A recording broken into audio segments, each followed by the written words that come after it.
ఈరోజు మీకు టేస్టీ ఆపం ఎలా చేయాలో చేసి చూపించాలనుకుంటున్నాను. దీనికి 2 గ్లాసులు బియ్యం తీసుకోవాలి. శుభ్రంగా కడుక్కున్న తర్వాత కాస్త నీళ్లు పోసుకొని నానబెట్టుకోవాలి. ఒక 6 అవర్స్ నానబెట్టుకుంటే చాలు. నానబెట్టుకున్న తర్వాత మిక్సీలో మెత్తగా గ్రైండ్ చేసుకోవాలి దీన్ని. సో నానబెట్టిన బియ్యాన్ని ఈ విధంగా మిక్సీలో కొద్దిగా వేసుకొని ఆ నానబెట్టిన నీళ్ళతోనే కలుపుకుంటూ బాగా మెత్తగా గ్రైండ్ చేసుకోవాలి.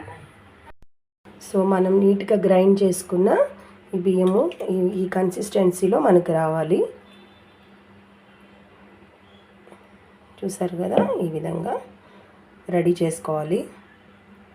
సో ఈ విధంగా ఈ కన్సిస్టెన్సీలో పిండి మనకు రెడీ అయిపోవాలి గ్రైండ్ చేసుకున్న తర్వాత. మిక్సీలోని కొంత ఈ పిండిని గ్రైండ్ చేసుకున్నాం కదా, అది మిగలబెట్టుకొని దీన్ని కాస్త ఒక పాత్రలో తీసుకొని కొంచెం నీళ్ళు యాడ్ చేసుకొని ఉడకబెట్టుకొని పేస్ట్ లాగా మెత్తగా తయారు చేసుకోవాలి. ఇలాగ ఒక పాత్ర తీసుకొని దాంట్లో ఇలాంటి గ్లాస్తో ఒక 2 గ్లాసెస్ ఆఫ్ వాటర్ యాడ్ చేసుకొని స్టవ్ మీద పెట్టి కాసేపు ఉడకబెట్టాలి. సో ఈ బాయిల్ అవుతున్న ఈ వాటర్లో మనం ఆల్రెడీ కలిపి పెట్టుకున్న ఈ పిండిని ఇలా యాడ్ చేసుకొని బాగా కలుపుకోవాలి. గడ్డలు కట్టకుండా నీట్గా కలుపుకోవాలి. గడ్డలు కట్టకూడదు. మనకు ఒక గంజిలాగా తయారవుతుంది. పేస్ట్ లాగా తయారు చేసుకోవాలి.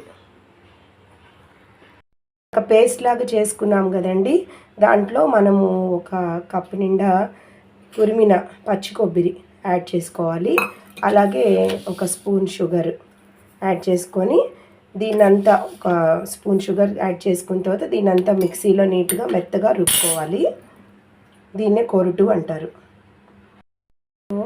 చూసారు కదా, ఇలా వస్తుంది. దీన్ని మనం పేస్ట్ లాగా చేసుకోవాలి మిక్సీలో గ్రైండ్ చేసుకొని. తిప్పే ముందు కొంచెం సాల్ట్ వేయాలి. చూసారు కదా పేస్ట్ ఎలా వచ్చిందో, ఇలా చక్కగా ఇలా తయారైపోతుంది. ఇంకా దీన్ని మనం ఆల్రెడీ కలుపుకున్న ఆపాల పిండిలో యాడ్ చేసుకోవాలి. ఆల్రెడీ ఇంతకు ముందే కలిపి పెట్టుకున్నాం కదా పిండి, దాంట్లో దీన్ని యాడ్ చేసేసుకోవాలి. యాడ్ చేసేసుకొని చక్కగా కలుపుకునేయాలి. బాగా కలిపి పెట్టుకోవాలి.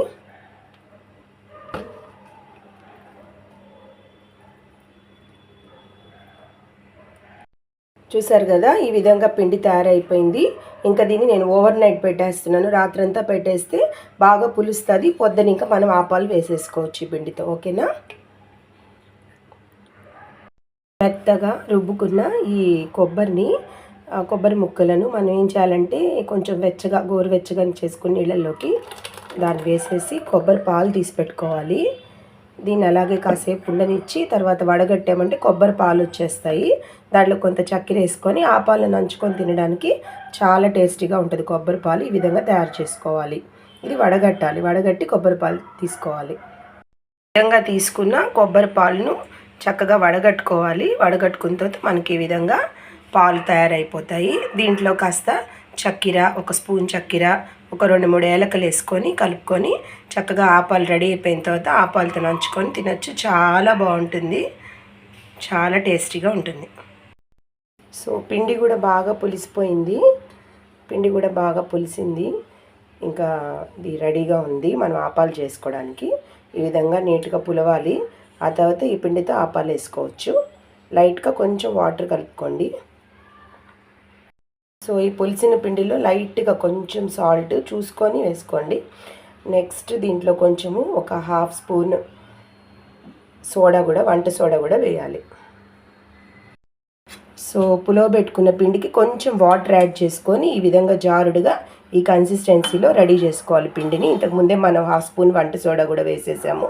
ఇంకా దీన్ని ఆపాలు వేసుకోవడానికి పిండి రెడీగా ఉందండి.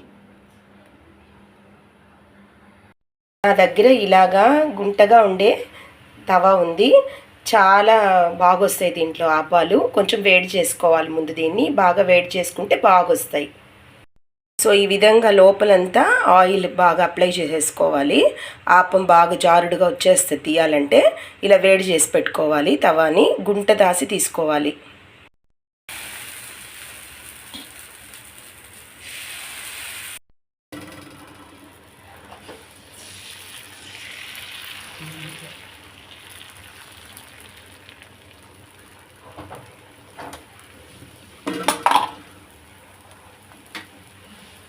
ఈ ఆపం రెడీ. సో కొబ్బరి పాలు తీసుకొని కొబ్బరి పాలతో పాటు తింటుంటే ఆపం చాలా టేస్టీగా ఉంటుంది. ట్రై చేయండి.